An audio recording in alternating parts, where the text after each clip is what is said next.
Hello and welcome everybody. Josh Rincon, Program Director here at Avance Latino, and I'm super excited. We have a special guest today with us. We have Benny Sanchez from JP Morgan Chase.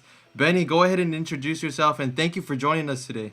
No, thank you, Josh, for the invitation. Hello, everyone. Good evening. My name is Benny Sanchez, and I am a community manager for JP Morgan Chase here in the city of Los Angeles. He is our friend over at Chase, like you said, and we've done a lot of stuff together, workshops with local schools and just a lot of stuff. I think our relationship with Benny over at Chase started I think a year, a little bit over a year, or a little bit less than a year. I'm not too sure. A little bit like that. I know he helped us out at a food drive event we had. I remember. I think that was the first time I met him, and so thank you for that. Thank you for helping us and volunteering and supporting us here at the nonprofit. We're excited. I know we have some people already watching us saying hello. Dorima says hello. A couple of people watching us already on Facebook and YouTube. But today we're gonna be talking. Let's talk about money. We're gonna be talking about a couple of articles in the news, stuff that's gonna help you guys better understand, your finances and hopefully some valuable stuff. I know Benny has a lot of insight working at the bank and he's the expert here. Okay, guys. So don't listen to what I say. Listen to what Benny says. No, So Josh, you have a lot of knowledge as well. So thank looking you, forward thank to you. this conversation. Me as well. Definitely looking forward, and hopefully looking forward to the future ones as well as we continue doing these lives on our Facebook and channel and YouTube. Before we start, though, if you're watching, please share this video with your friends and family. Comment down below.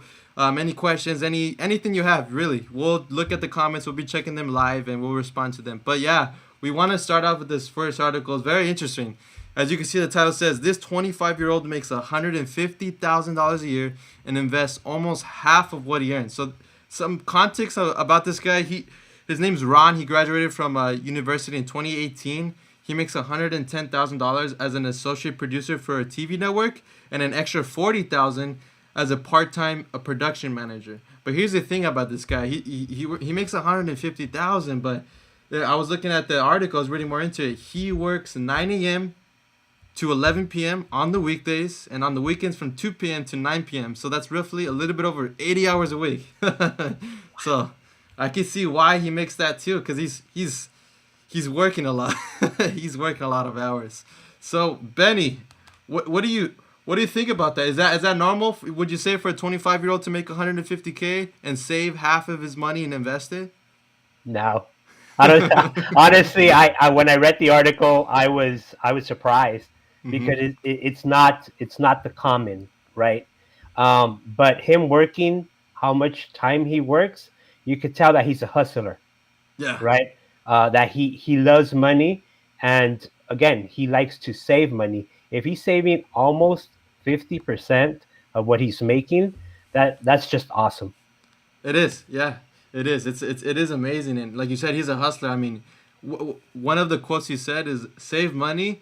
An important lesson that he learned in life was save money, and money will save you. That's what he said. I love that quote that he did put on the article. Yeah, It just tells you again where his mindset is when you're talking about money, and exactly. unfortunately, and I'm an example of that. When I was his age, you said he was 25. 25. Yeah, when I was 25, I didn't have that mindset of saving. To Mm-hmm. me, was I was making money and I was spending money, right? So to have to hear what he is doing is just it's amazing, honestly.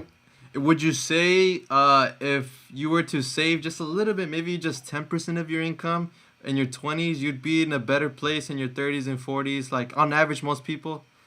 Yeah, no. What I like about his story is that first, he knows what's coming in and what expenses he has and how much he's able to save. Mm-hmm. So we talk about the importance of budgeting and Mm. having a budget in place, right? So yeah, that's actually a graph from the article. So that tells you that his typical monthly budget is 8,947, and he has the ability to save and invest $5,000 a month. But back to your question, Josh, Mm-hmm. honestly, I remember saving in for my retirement, and he talks about retirement. in my retirement when I got my first job at Wells Fargo about 20 years ago. So I graduated from college, and I've been in the financial industry about 20 years. And my first job at Wells Fargo, I started investing in my 401k. Mm. And that was, I started investing 5%. And why 5%? Because the company matched that 5%. Mm. And, but I didn't really know about savings. I didn't really know about investing. And now, if I would have known what I know now, or have read the article back then, honestly, I was making enough money to be able to save that 10% or 15% or maybe even 20% that you're talking about, Josh. Mm-hmm. And that would have put me in a better position today and for my retirement if I would have done that 20 years ago. Yeah, yeah, that's it's time is on your side definitely with when you're saving and you're investing. But the good thing is that now you're helping people, you're teaching, and I'm sure you're saving much more than that. And you're teaching your family, and you're helping so much other people. Because you have we've had Benny in a lot of our workshops, so he teaches us that and other things as well, credit and other stuff. And like he mentioned about budget, we got the budget on the screen, like it shows. This is his budget. He saves 5,000 and saves and invests 5,000, and the rest goes to everything else.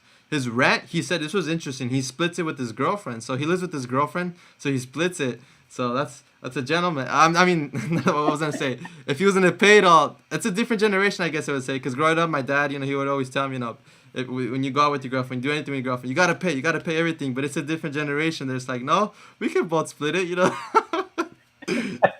Right? No, you can pay half the rent. It's. I think you got this. And then transportation, and then you see everything else breaking down there. The only thing I don't believe him is the food, 300 a month. I don't know. Maybe unless he eats at home, since he works all the time. Unless he does that, he doesn't eat out as much, or his company pays for food. But that one seemed pretty low. I was like, wow, 300. What do you think, Benny? Do you spend more than that on food a month? Yeah, but again, I have two kids. I have a high schooler that eats a lot, right? Um, but yeah, 300 is relatively low. But if Mm-hmm. you think about it, he lives with his girlfriend, right? So you're probably doubling all those expenses. True. If the rent is 1650, it's probably not 1650. It's 3300, right? Exactly. And the girlfriend is paying half. The same thing probably with the food. They Mm. probably spend $600 a month in food for both of them. It's only them two, right? So Mm-hmm. again, I would think that you double those numbers, Mm-hmm. taking into consideration that the girlfriend also works and Yeah. she has her own income, right? Mm-hmm. So yeah. Hopefully, she's also saving and investing 5,000 a month too. Hey, well, you know what? He talks about saving and investing, and the 5,000 goes into. He talked about IRA, so a Oh Roth yes, yes. IRA, right? Mm-hmm. So that tells you that his mindset is not only about saving for tomorrow, right? Mm. Mm-hmm. For tomorrow, and what I mean is short term. Because when you think about saving, sometimes we think about, okay, I'm going to save for a car, or I'm Mm. going to save for a vacation. That is short-term saving, where you put your money in a savings account and it's there available, right? But when he's talking about the $5,000, he talks about a Roth IRA, right? He's thinking about long term and putting that money into an investment that will, again, help his retirement in the future. Mm-hmm. So he also talked about the very popular cryptocurrency, right? So cryptocurrency, he also is a believer in that and is investing some money in that area. Mm-hmm. But he's diversifying his $5,000. Mm-hmm. Yeah, and that's good. That's a good that you brought that up about the Roth IRA and the cryptocurrency. And he also said he has over $70,000 saved between investments and cash, and about 2/3 of that is tied up in cryptocurrencies like Ethereum. Now, I was gonna ask, how is at Chase, for example, how does Chase see cryptocurrency? Do they see it as something that's going to be used in the future, or is it something you can't speak about? Or Yeah, cryptocurrency and JP Morgan Chase is a delicate topic, right? but I would tell you my point of view, my Okay. personal, as Benny Sanchez. Um, are we gonna go fully cryptocurrency? No, right? But is cryptocurrency gonna be somehow in the future part of our financial industry and our financial system? I believe so. I Mm-hmm. believe so. Right. So where we're going, nobody knows. Mm-hmm. How much is cryptocurrency going to be worth? There was an article this week. Actually, Mm-hmm. J.P. Morgan Chase was talking about what's the cap that they feel cryptocurrency is going to be at, right? Bitcoin specifically Mm-hmm. around cryptocurrency. So again, a lot of people thinking different ways and things around cryptocurrency. Mm-hmm. And that's a whole other conversation we could even have alone, talking about the crypto, the finance, banking, all that. And who knows what, I mean, at the end of the day, no one really knows. Bitcoin didn't even exist, just a cryptocurrency itself didn't exist just a couple years ago. So it's all new too. It's just like the internet when the internet just started. A lot of good things came out of it, but a lot of bad things. And until the good things actually stuck through, the Googles, the Amazon, the companies that actually lasted. So I mean, who knows what's gonna happen? But it's a very interesting topic, and yeah, I mean, this guy's saving, he's investing, he's doing good for himself at 25 years old. He's hustling. I do think though. Do you think he can last doing this for a long time, working 80 hours a week, or eventually once he has a family, he kind of has to figure a better schedule? I'm assuming, right? Yeah, priority changes, right? As you grow older and as again your priorities are different. I honestly, when I got out of college, same thing with me. I joined Wells Fargo and I was working long hours, and I wanted to escalate the corporate ladder, right? I Mm-hmm. wanted to make a lot of money. I wanted to escalate the corporate ladder. I was single. I didn't have a family. As the years went by, I was fortunate to continue to grow in my career, but then you get married, then you start having kids. So now you want that work life balance, Mm-hmm. right? So now different different things are are your priority, right? Mm-hmm. But it's just he already has the mindset, which is I think the hardest thing to have. So honestly, he'll make adjustments to the way that he saves or the way that he um, how many hours he works, things like that as he goes. But the fact of his mindset that he has already and knowing the importance of savings Mm-hmm. through that quote that he did have, which was what? He Save said, money and money will "Money will save you. save you." Yeah, I like that. It's a good quote. Yeah, yeah, definitely. And I like what your input in all this. And yeah, as life carries on, you kind of have to adjust, and eventually he'll work it all out. And if he's saving that much right now, he'll be in a better place in his 30s and 40s. So that's good for him. That's very good for him. And leaning into the next topic, we wanted to talk with you guys is in regards to home ownership and how much house you can afford in the area you're from. So as you can see the screen, there's two different charts, and there's a couple other ones that we're going to show you guys. This data that's right here is the source of it is the National Association of Realtors, based off of data from December of 2021. So this is very accurate, very recent data. So it's all based off of Long Beach and LA areas. Okay, just to give you, it's not Texas, no other state, California, LA, and Long Beach. So if someone makes 25 to 35,000 a year, they only have access less than 1% of houses in Long Beach Long Beach and LA. Only 25 houses that they can actually afford. How many people make that much? How many people are fighting for the 25 houses? Just think about that. That's a crazy number. What do you think about these numbers we're seeing here, Benny? Yeah, these are unfortunately, again, the housing market is really high, right? And it has to do with the values. The Mm-hmm. values are high, so houses are expensive. That has to do with again demand and supply. But as we talk about savings and the importance of savings at an early age and the importance of creating generational wealth for you, that's going to give you an opportunity to, again, have more money to be able to put down for a Mm-hmm. down payment on a purchase of a home, right? Um, the gentleman on the first article, he talked about making sure that he went to college, he had an education, and college and having a college degree has given him the opportunity to what? To get a better job, that his income now is higher, right? So those Mm-hmm. are the things that we need to be talking about with our youth, right? Making sure that they're going to school, that they're going to college, that they're putting themselves in a better situation, because when it's time to purchase a house, and the numbers say it. I mean, numbers don't lie, and you can only buy 25 houses, or there's a supply of 25 houses. If you make that type of money on the lower end, then it's hard to be a homeowner, right? Mm-hmm. And on the other extreme, if you're making instead of 25, 250, so 10 times more of that money, then you can afford a little bit over 50% of the houses. So you could definitely afford a lot more houses, the majority of the houses basically. So it's just a Now, comparison.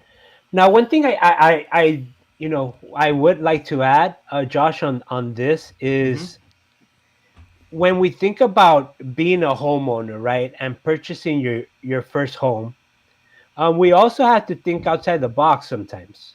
I think about the first time that I bought my first home, and sometimes we think that we need to get ourselves into our dream home, Mm.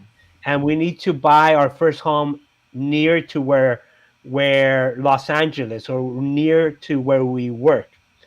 And that might not be the case. You need to really consider, with the prices being so high, you really need to consider going outside of the Los Angeles metropolitan area, right? Going further out where the prices are going to be more reasonable. Mm-hmm. Not low, but not as high. You also need to consider maybe getting yourself into a condo or a townhome, and being able to grow your equity through that first purchase, to then go ahead and buy a single family residence, or buy something closer to the area where you want to. So I think a lot of us get stuck on, we want to be homeowners, and we want to purchase that first house to be our dream home. And not that's necessarily not the case. And that's good you bring up that point, because most people I know that have houses, and they have not I wouldn't say their dream house, or like millions of dollars of houses, but the house that they wanted always is because they bought the cheaper house, the one that was more affordable. Then they move on to the next, and they finally got the dream house. So it's todo a su tiempo, in Spanish, how people say, right? Everything in its timing. Sometimes you might be ready to, maybe if you're ready to buy your dream house right now, but it's good you said that. It doesn't have to be your dream house. You could always leverage the equity on that house and go on from the next and to the next. And that's always good, encouraging for people who are looking to buy a house too. And this graph here, I'd like to hear a little bit about what Benny thinks here. So this graph on the light blue line right here, where it says all the way in the bottom says 2007, 2008, that's when the 2008 financial crisis happened. That's when houses dropped in value, and we won't get into why that happened or anything. It's too much to talk about that, but and then the supply shot up, because if there's so much people selling houses, then there's an overflow of supply. But now, let's forward all the way to the end. That's where we are right now. 2021, 2022 time. Houses shot up really high. It's one of the biggest percentage change in a really, really long time. But supply isn't going up. So right now there's a lot of help, rental assistance, there's mortgage assistance because of the pandemic. There's people that got unemployment, had a lot of savings. And now my question to Benny, I want to know, what do you think something like the 2008 crisis could happen again, or yes or no, why not? The $1 million question, right? Exactly. I don't know the answer to that, but I will give you my opinion as well. Mhm. I honestly thought the same, right? Right before 2008, as you can see, um, prices started to go up, value started to go up, and then boom, we hit the crash. Well, it had to do, and you said we were not going to talk about what happened, but in reality, lenders were giving out loans where people cannot afford, Mm-hmm. right, that mortgage, and then started losing their houses. I thought that maybe this year we would have that situation again because prices are so high and people are purchasing their homes at a very high price. But the experts say that no, that's not going to happen. That's not the case. Why? I read an article that says that we don't have income stated programs anymore. Mm-hmm. So banks are doing their due diligence in making sure that if you are applying for a loan to purchase a house that's 600, 700, 800,000, that you qualify to make that payment. So as we go through this year, if people are actually able to make that mortgage payment on a month to month basis, then that's not going to happen because the crash happened because people couldn't afford, right? Couldn't afford their payments, stopped making their payments, and then started losing their homes, Mm-hmm. right? So again, just some food for thought. Banks are saying, you know what, people could actually afford their payments right now. Everyone's making their monthly payments on their mortgages, right? And even through the pandemic, and you talked about some assistance programs that there are, Mm-hmm. but you don't have people trying to again do a short sale, or you don't have people trying to, you know, um, get into a program to maybe skip a couple of payments on their mortgages. People are actually making their payments, so it's hard to try to think that there's going to be a crash. Mm-hmm. It's a whole lot of other factors like you said, and another thing too is a lot of people are sitting on a lot of equity in their house too, right? I know a lot of people that their houses went up a lot in value, so if there were a correction, they still would be positive. They wouldn't be underwater, but yeah, it's a different situation. But I mean, obviously, I don't want a crash to happen. I don't want nothing like that because a lot of families get hurt, a lot of people get impacted by that. But is there a huge amount of people buying homes like through Chase, like they're applying for houses and it still hasn't gone down, like it's still pretty steady? Yeah, it's unbelievable how again the demand outplays the supply, as you can see from the charts. There's still a high demand of people looking for homes, and the supply of people selling homes is actually on the lower end, even with people having the equity that they have. Mm-hmm. Because if you think about it, if you have a house, right, that you purchase for say 400,000 and now it's worth 600,000, right? Mm-hmm. And you have gained 200,000 in equity. But if you sell that home, what are you going to do now? You're still going to go buy probably, right? Yeah. And you're going to buy at a higher price right now. So that's why people, yeah, you see houses for sale, but maybe because people want to downgrade, or Mm. people are moving out of the city, right? But there is a lack of supply of houses for sale because people are just staying put and just maybe taking an equity line or refinancing and cashing out some money and remodeling their house. Again, leveraging the equity that they do have in their homes. Or they're selling everything and moving to Mexico to Cancun. I wish I could do that, but I don't have enough money to retire yet. I wish I would have followed what was his name, Tercel's saving half of his Oh yeah, yes, income. yes, yes, So yes, yes. Yeah, that's nice. Mexico, visiting Mexico is always nice. yes, Retiring it over there. is. But let's see. The next thing I want to thank you for sharing that, Benny. So according to Benny, the housing crisis is happening next month. Nah, I'm just kidding. I'm just kidding. Good insight. It's always good to know reassurance, and that way people, sometimes news articles say housing crisis happening next week. People get scared. They'll message us and say, "Hey, what's happening? Is it a bad time to buy a house? Should I sell it? Blah blah blah blah blah." Just there's just a lot of news out there. Sometimes it scares people or it confuses people. So it's good insight that you're sharing there. The next thing we want to talk about is we talk already a lot about savings, but this is going to be very eye opening right here. Savings overall, broadly in the U.S. So this chart here shows the average person, how much people were saving, their savings rate it was the highest like in like early 2021 when people were getting a lot of assistance, also from the government. A lot of money was printed, a lot for, and obviously it was needed. A lot of the stuff that was happening, unemployment, stimulus checks, even with the child tax credit that helped out a lot of families as well. I'm sure that increased their savings. But if you look at this chart here, this is a better visual because it's zoomed out.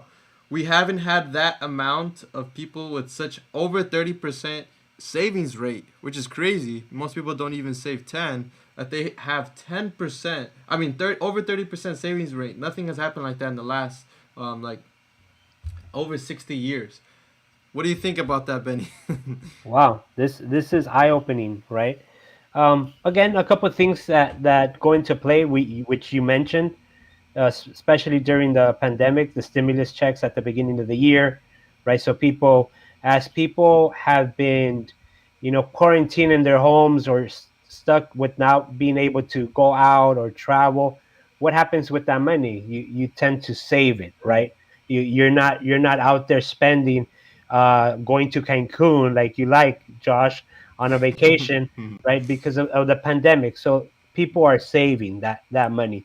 Now, other things to consider, tax season, whenever you get your tax refund. So that creates a a savings at the beginning of the year. Bonuses. So people that are in the workforce and receive their bonus, usually bonuses get paid, February, March, and that has an increase. But what's eye opening to me is what you're showing right now, which means that in the last, 40 years, um, we're at a high peak of personal savings rate. And I think that has to do with just people making more money now, Mm-hmm. right? So people making more money, um, and if you educate and you help with financial literacy, financial education to everyone out there, and helping them understand that saving is important, you're gonna have these type of situations, right? Where now people are mindful of saving money opposed to spending the money. Mm-hmm. And I And think, go ahead. what I was gonna say is like basically what you said, like it was a perfect storm. You had stimulus checks, unemployment benefits, tax season, people not going out. Like I saved a lot of money, but not going out as much. Literally, there was a period of time where I just stayed at home. Like I think all of us just stayed at home. We didn't go out to eat, do anything. So it was gonna happen. People are gonna save more money, like, and I people are making more. I had a coaching session, a financial coaching session this morning, Mhm. and it was with the student from Claremont College, and what he was telling me was that he received his scholarship slash financial aid check last semester, and it was, I think, for like $14,000, Wow. and he said that they were doing everything online, right? They were not going to school, so everything was online. And he took that. The conversation was that he took that money and he put it into a savings, Mm. and now he was thinking about what else can he do with those 14, 15,000 to get a better return. But that tells you where the mindset is of individuals, right? Mhm. Where it could have been he takes that money and he spends it on a regular year. But he was talking about the pandemic and being stuck at home and taking classes online. So what did he do with that money? He got that money and he saved it. That's So that's good. That's yeah, super good to hear that, especially like you said, a student. So I'm assuming he's like a millennial or maybe a Gen Z or something. yeah, So yeah, it's millennial. a young person. That's good. That's good. That's really good that he's saving, and that's a good story that you share with us because it's always good hearing people saving their money. Save that money, like it says the hashtag up there. And last story, last but not least, all these all these articles are definitely important to know, and I'm sure that you guys have learned a lot with the insight that Benny has shared so far, and the dialogue we've had. This last one is talking about the used car market, which is like houses. Right now the prices are just really high, a lot higher than houses percentage wise. So in this chart, it shows how much houses have gone up. They've gone up a lot, but look at them cars. Over 40%. That's better. That's a better return than the S&P 500. If you could, you could have bought a car and made more money if you sold it than investing in the stock market. That is crazy. I've been trying to convince my wife to sell our minivan, and she loves that minivan. We can't get rid of it. So I'm sure it's worth a lot more from like 2 years ago. if there's a time to sell that minivan, it's now, right? Hopefully she's watching or listening. Yeah, definitely, definitely. If you have an extra car at home that you don't use, then it's definitely a good time. If you have a car, like this is what happened to me. I had a car I actually used. I sold it, believe it or not, right before the shot up happened. I sold it like in March, April. Um, and right after it happened, it just everything shot up, and I wasn't expecting this, and I was like, oh, I guess I'm stuck without a car. I have to wait. I work from home mostly. I borrow like my brother's car sometimes, my girlfriend's car for like others, for like everyday things, or sometimes when we have workshops when we go out and stuff. I borrow his car because he works from home too. So I'm blessed with that. But man, I'm still stuck. I'm still waiting. I'm still waiting for some sort of crash with at least with the cars. Because a car, in my opinion, is not going to be an asset. It's not an asset like a home. Home is always going to continue going up. But there has to be some sort of correction. But I don't know. What do you think, Benny? You think this is the new normal? Do you think cars will go down, or what do you think is going to happen?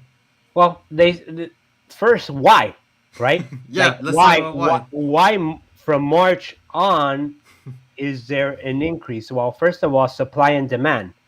Back to what we talked about in the homes, there is a low supply of vehicles, and that has to do with one of the things is that famous chip, right? And you hear it. Oh, why aren't the lots full of cars? Why can't we get cars? Well, they talk about that famous chip, and I was reading an article on it, and it's true. So Yeah. I guess it has to do with um, the inability to produce that chip, and it has to do with the pandemic and the workforce and all that. Hmm. So they're not able to get new cars going. So the supply of new vehicles is low. So what happens there? The prices go up for the new cars, right? Hmm. So when prices are going up for new cars, then people go to the second option, which is what? Used Used car. cars. Maybe get a better deal on the used cars, but if the demand for the used cars is up, guess what's going to happen with the prices of used cars? It's going to go up as well. So again, supply and demand. It's super interesting, and everything you said is true. Like the labor cost, shipping delays, chip shortage, and one thing, another article I read that I never thought about too is that during the pandemic, from the 2020 to 2021, car rental companies were not buying up new cars, and since there wasn't that surge of them buying new cars, and right now they're starting to buy them. There's no new cars, so what are they doing? They're buying all the used cars, even for more than what they're worth, because they need them to rent them out. So then that leaves us, the consumer, stuck buying overpriced cars. It's It was crazy. I have a good friend that works for Chase Auto, our auto department with Hmm. Chase, and he is with dealer services, which is he's an area manager for dealer services. So he goes to the different dealers to offer Chase financing and that. And usually when I'm gonna buy a car, I call him, and he knows a guy, right? He knows a dealer that's going to get us a deal, that's going to provide, a discount. And usually they get something like invoice price, or maybe Mm. a little bit higher than invoice price. So when you talk about a new car, you have the invoice price, and then you have MSRP, right? Mm. So right now, what he was telling me, I met with him this week for lunch. He was telling me that people are paying 10, 15, 20% above MSRP Dang. for their cars. That even him, like if he wanted to purchase a car now, he couldn't get the deals that he used to get Mm. of invoice price. It's like they are going above the MSRP, which is unheard of, like you said. Oh man, that is. So what do you think? Do you think it'll go back to normal eventually? Like, or what is the normal going to be? Yeah. Huh? That article did say something at the end that, again, don't think that cars are going to normalize this year. They're thinking that, and again, knock on wood, we're hoping that the pandemic is coming to an end, Mm-hmm. and that we could get to normal status. But even that, there's going to be a post pandemic, and post pandemic, will take a couple months. So they're anticipating that everything should go back to hopefully normal. End of the year, beginning of 2023. So yeah, this is not something that I could foresee, in my opinion, to continue to go up in terms of Mm-hmm. the prices on vehicles. Is something that you know has to get normalized, Mm-hmm. opposed to maybe houses. I mean, you build equity on homes, right? But not cars. You buy a car, usually you buy a car, as soon as you walk out, you drive it out of the lot, it's worth already way less. Well, that's not the case right now, but I think it should go back to normal. Yeah, I'm hoping. I'm hoping. I need to get a car. I mean, but eventually I'm gonna have to. Hopefully I don't get a. I get a good deal. But yeah, it's just crazier now, the car market, and like you said, it's a huge difference. A house and a car. A house is something that's gonna over time continue building equity, continue going over value. You look at houses back then, what they were worth, and just even 5 years ago compared to a car, a 5-year-old car is not, it's gonna half its value maybe, well, normal pricing, not right now. Right now it's probably worth double. Right now. This is crazy how it's just crazy to me. But the funny thing is, just like I told you, I sold it right before it all happened. So right there, right, like right in March. So not only I could have waited, I just kept the car, but I could have probably waited and not sold it, or waited and sold it for a lot more. But it's all good. It's all good. I'm saving money. I don't have a car payment or anything right now. I don't spend that much in gas. My insurance is everything is just, so I'm not complaining. I'm saving more. So it's not a bad thing, but we'll see what happens there. And these are just some examples of some markups, dealer markups or market adjustments. Um, the Mercedes is showing a $50,000 markup. It's a $100,000 car, just for context, but still half of the value is already just the markup. 50,000, a 50% markup. There's a car here. It's oh my gosh, the Ford Bronco. It's like a special edition Ford Bronco. This is the first Bronco that Ford has made in a really long time. I'm sure you remember those cars. It's been like 40 years since they made them, 20 or 30 years. And now that they brought it back, this one's selling for 62 MSRP, and it has a market adjustment, so markup of 72,000. So more than what the MSRP is. And you know what's crazy, Josh? Not only that there's markups, but that people are paying those That's markups, the craziest thing. right? That's what's unbelievable to me. That people are buying cars. You know, I remember, when I purchased my first car, it was a Honda, a Honda. I think my first car was a Honda CRX, but then I bought my first car, and it was a Toyota, and it was a $350 payment, and I was so scared to have a $350 payment, because that was the highest payment that I ever had on a month to Mm-hmm. month basis. And now you see the prices of these vehicles. People are paying 800, 900, $1,000 monthly payments for some of these vehicles, right? Yeah, So, wow, it's yeah, incredible. yeah. I know people like that. That almost half their income is in a car. It is crazy. That, I think the craziest thing, besides like you said, is the fact, the only reason why they have these markups is because people are buying them. So that is really crazy.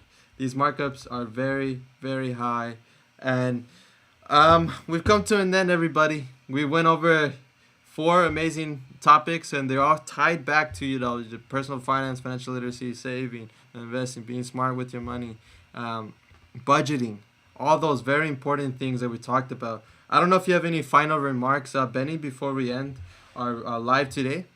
No, just thank you, Josh. Thank you, Avance Latino, for the opportunity to join you in this conversation about finance.